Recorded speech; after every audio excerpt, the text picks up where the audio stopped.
ये क्वेश्चन देखिए बेटा आप। If in the above case particle is projected at point P with speed under root G R, मतलब आपने पी पॉइंट से under root G R speed से फेंक दिया उसको, अब रिलीज नहीं किया, प्रोजेक्ट किया आपने रूट जी आर स्पीड से, ठीक है। Then find out time taken by the particle, find out time taken by particle, time taken by particle in crossing the tunnel, in crossing the tunnel. Crossing the tunnel मतलब P Q point पर पहुंचने में कितना time लगेगा। Release नहीं कर रहा हूं मैं, प्रोजेक्ट कर रहा हूं। तो क्या आप इंटीग्रेट नहीं करेंगे? नहीं कर पाएंगे, बहुत दिक्कत है। इंटीग्रेशन भी कर सकते हैं, लेकिन आप क्या करेंगे, ए निकालेंगे d v by d t और d x by d t. थोड़ा सा टाइम लगेगा, थोड़ा सा लेंदी हो जाएगा, और बहुत लेंदी भी हो सकता है। आप सिंपल हार्मोनिक मोशन से करेंगे। मैं आपको बता चुका हूँ मोशन कैसी है, सिंपल हार्मोनिक मोशन, ठीक है ना। मैं आपको क्या बता चुका हूँ कि मोशन कैसी है, सिंपल हार्मोनिक मोशन है।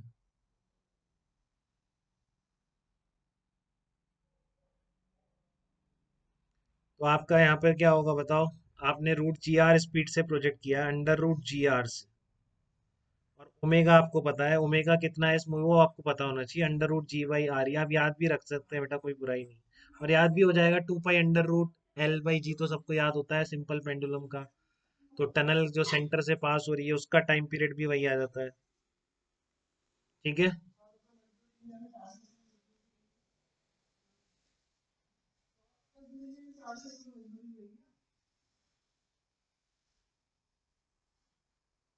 ओमेगा आ गया under root G by R, ठीक है। तो आप इसमें से वेलोसिटी देखिए, omega under root amplitude square minus X, इससे निकालेंगे बेटा, पोजीशन निकालनी पड़ेगी आपको, कितना एंगल घूम गया वो निकालना है।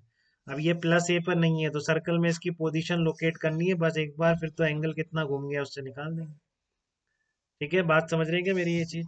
सर्कल में पोजीशन लोकेट करनी है कि अगर इस स्पीड से फेंका है तो इसकी मीन पोजीशन से डिस्टेंस एम्पलीट्यूड के बराबर तो नहीं है। रिलीज करा था तब ये पोजीशन अपने आप प्लस ए बन गई थी, जब आपने रिलीज करा था इसको यहाँ से। अब रिलीज नहीं करा, प्रोजेक्ट कराया आपने, तो समझ रहे हैं ना सिंपल हार्मोनिक मोशन की कहानी। आप तो आपको एक्स निकालना पड़ेगा, वो जो मीन पोजीशन से डिस्टेंस निकालोगे उससे फिर ये एंगल आएगा। ये जो आप एक्स निकाल रहे हो आप, क्योंकि इसका रेडियस तो प्लस ए के बराबर होता है, ये एम्पलीट्यूड है नहीं यहाँ तक, एम्पलीट्यूड आर ई के बराबर नहीं है। कितना है वो यहाँ से देखो, आप देखो कितना आ रहा है। वी कितना है आपका, वी स्क्वायर कर दो इसको, V square omega square A square minus X square. सारी कहानी है इसमें कि आपका ये जो एक्स है एम्पलीट्यूड का कितने टाइम से है, तो वी स्क्वायर का मतलब हो गया जी आर, ओमेगा स्क्वायर आ गया जी अपॉन आर ई स्क्वायर, ये आ गया आपका जी अपॉन आर ई, ए स्क्वायर माइनस एक्स स्क्वायर आ गया, ठीक है। तो आपका ये कट गया ऐसे। और एक्स क्या है यहाँ पर, एक्स आ रही है आपका, एक्स की पोजीशन तो मीन पोजीशन से डिस्टेंस तो आ रही है आपकी, एक्स पता है आपको, एम्पलीट्यूड नहीं पता है। डिस्टेंस तो कितनी है, आ रही है, हाँ ये ध्यान रखो, एक्स तो पता ही आ रही है बट उसका एम्पलीट्यूड नहीं पता है आपको। एम्पलीट्यूड निकालने के लिए एक्स को आर ई पुट कर दो, a square minus r e square, तो एम्पलीट्यूड कितना आ जाएगा, हाँ अब सही हुआ। आपको एक्स डिस्प्लेसमेंट तो पता था, एम्पलीट्यूड कहाँ पता था ये सारी प्रोसेस एम्पलीट्यूड निकालने के लिए, ठीक है। तो ये आपकी डिस्टेंस कितनी आ गई आपकी, ये तो हो गई आ रही, और ये डिस्टेंस हो गई रूट टू आ रही। तो अब ये एंगल पता पड़ जाएगा क्या आपको, इससे कितना हो गया बताओ, ये वाला एंगल कितना हो गया आपका, root two R E sine theta equals two R E, तो ये थीटा कितना आ गया आपका 45 डिग्री। तो ये थीटा आपका 45 डिग्री यहाँ से आ जाएगा। बताओ बेटा कोई दिक्कत यहाँ तक? तो अब आपको कितना एंगल घुमाना है देख लो, आपको कितना एंगल घुमाना है सर्कल पे। आपको यहाँ से लेकर यहाँ तक पहुंचाना है इधर, क्योंकि आर ई से लेकर आर ई तक पहुंचाना है, टनल क्रॉस करा रही है ना आपको। तो ये भी रूट टू आ रही है, तो ये दोनों एंगल ही 45 हो जाएगा, ये भी 45 हो जाएगा, तो 90 डिग्री से घूमने में कितना टाइम लग गया, ये आपका आंसर है। ठीक है, ये आपका पी पॉइंट है, ये आपका क्यू पॉइंट है। देख लो बेटा, इस टनल के पी पॉइंट और क्यू पॉइंट जो थे एसएचएम के सर्कल के ये वाले पॉइंट है।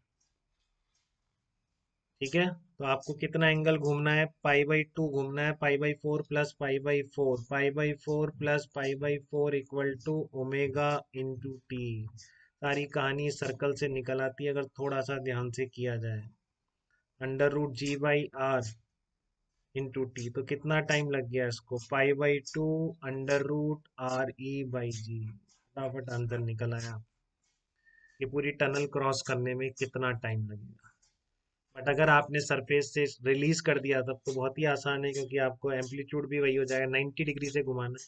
बट किसी वेलोसिटी से प्रोजेक्ट कर दिया और फिर पूछा है कितना टाइम लगेगा, तो आप एम्पलीट्यूड ढंग से लो। अगर ये पूरी एसएचएम होती, जो हुई नहीं, बाहर आके एसएचएम नहीं है, अगर पूरी एसएचएम होती तो एम्पलीट्यूड कितना होता। ठीक है ना, वो वाली बात है, पूरी बाहर आने पर एसएचएम नहीं। लेकिन इस पोजीशन पर अगर देखेंगे एक्स पर, तो एंगल की पोजीशन कितनी आई, 45 आई। धर्मांश, कुछ समझ पाएगा बेटा आप इस प्रॉब्लम में, या कहीं अटक रहे तो बताइए। छोटा मोटा इसने टाइम पीरियड निकाला अपन ने पहले, टनल में कितना होता है, वहां कोई इशू आपका? तनीषा आप बताइए बेटा, आगे आपको समझ में? पहले ओमेगा निकाला अपन ने, फिर अगर आपने रिलीज करा तो समझिए बेटा, वैसे चाहे बहुत दिन हो गए, पूरी स्ट्रेट लाइन आपके दिमाग में क्लियर होनी चाहिए, बहुत सिंपल है। ठीक है, अगर वेलोसिटी जीरो है तो मीन पोजीशन से एम्पलीट्यूड के बराबर वाली पोजीशन है, और अगर वेलोसिटी जीरो नहीं है तो वह एम्पलीट्यूड वाली पोजीशन नहीं है। तो यहाँ पे वही था, कुछ स्पीड थी। वैसे भी जनरल क्वेश्चन बन सकता है। तो एम्पलीट्यूड कितना था, अगर एक्स पर √gr थी तो एम्पलीट्यूड निकाल के सर्कल में पोजीशन क्लियर हो गई, फिर एक पॉइंट से दूसरे पॉइंट तक का टाइम निकल गया। ठीक है, कोई तकलीफ नहीं यहाँ तक।